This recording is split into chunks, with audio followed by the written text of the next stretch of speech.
As we see COVID cases rise and fall slightly, we continue tracking the virus and its trends. Fox 61's Tim Lammers takes a deeper look at the numbers.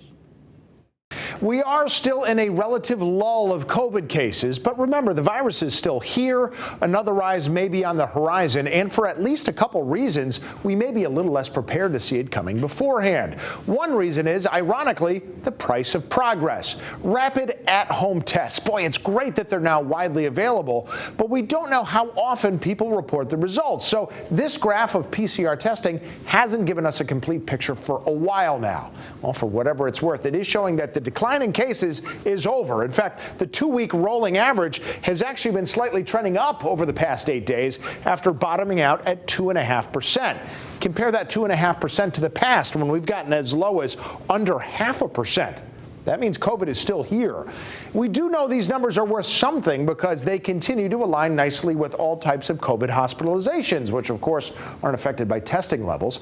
Overall, COVID hospitalizations recently got as low as 92. But again, look at these troughs. Not as low as it's gotten in the past when it had gotten well below 40. The second reason we may have some trouble seeing a new wave coming is that COVID funding has been running out across the country. Down at Yale, Nathan Grubaugh's lab has been tracking the rise of the BA2 Omicron subvariant, which is currently leading to case increases in other countries. But he said his lab has run out of routine funding for routine sequencing. That's bad news for us here in Connecticut because he's been providing Connecticut-specific updates. But he is still using other data. And he said he's estimating that right now BA2 is causing over 80% of the new cases they're seeing at Yale New Haven Hospital.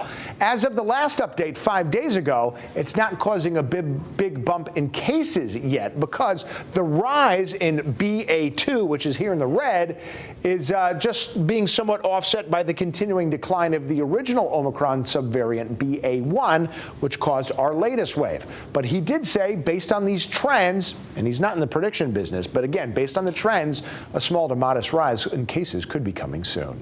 I'm Tim Lammers, Fox 61 News.